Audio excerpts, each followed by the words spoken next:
এই দেশের ঘড়ির কাঁটা রোজ ৪৫ মিনিট করে পিছিয়ে দিতে হয়। নেপালের এমন এই মজার তথ্য জানলে অবাক হবেন আপনিও। চলুন আমরা এই ভিডিওটিতে নেপালের এই অবাক করা তথ্যগুলো সম্পর্কে জেনে নেই। সারা বিশ্বে নেপালে একমাত্র দেশ যেখানে আজ পর্যন্ত অন্য কোনো দেশ উপনিবেশ স্থাপন করেননি। ঠিক এই কারণেই আজও নেপালে কোনো স্বাধীনতা দিবস পালিত হয় না। নেপালের সংস্কৃতি এবং জলবায়ু মানুষকে এতটাই আকর্ষণ করে যে লোকেরা প্রায়ই এখানে বেড়াতে আসে। এর পাশাপাশি নেপালের ঘড়ি কাঁটা কেন ৪৫ মিনিট ঘুরিয়ে দেওয়া হয়। দেরি না করে চলুন নেপালের এই মজার তথ্যগুলো আমরা জেনে নেই। আপনি যদি মনে করেন নেপাল পর্বত আরোহণের জন্য বিখ্যাত একটি ছোট দেশ, তাহলে আপনি ভুল নন।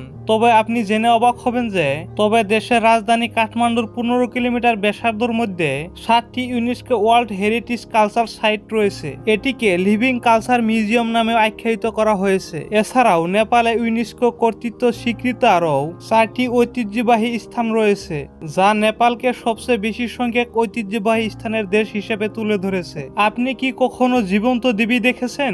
যদি না দেখে থাকেন তাহলে একবার নেপালে গিয়ে ঘুরে আসতে পারেন। এখানে আপনি জীবন্ত দেবীর দর্শন পাবেন। এখানকার দেবী কুমারী নামে পরিচিত।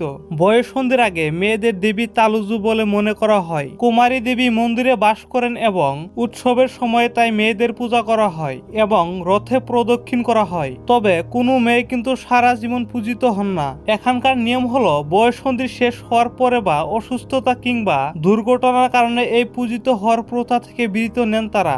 যখনই আমরা জানি যে আমাদের ঘড়ি অন্যের পিছনে বা এগিয়ে চলছে, কোনো বিশেষ অঞ্চলে গিয়েই আমরা দ্রুত নিজের ঘড়ি কাঁটা ঠিক করে নেই। তবে নেপালের ক্ষেত্রে ব্যবস্থাটা কিন্তু অন্যরকম। নেপালের সময় নির্ধারিত হয় মাউন্ট এভারেস্টের উপর ভিত্তি করে। ঠিক এই কারণেই এখানে সময় পৃথিবীর অন্যান্য অংশের তুলনায় ৪৫ মিনিট পিছিয়ে থাকে। তাই আপনি নেপালে গেলে ঘড়ি কাঁটা ঘুরিয়ে ৪৫ মিনিট সময় পিছিয়ে নিতে ভুলবেন না যেন।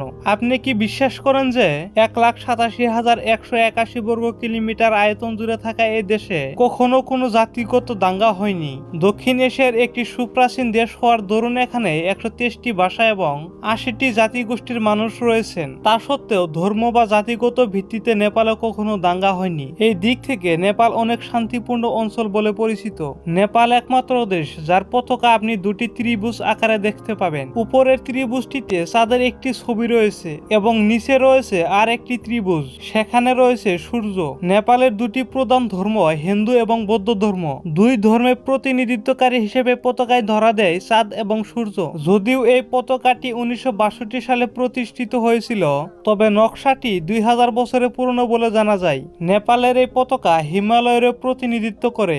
বন্ধুরা, যদি ভিডিওটি ভালো লাগে থাকে তাহলে লাইক করবেন, শেয়ার করবেন আর চ্যানেলটিতে নতুন এসে থাকলে সাবস্ক্রাইব করে বেল নোটিফিকেশনটা অন করে রাখবেন।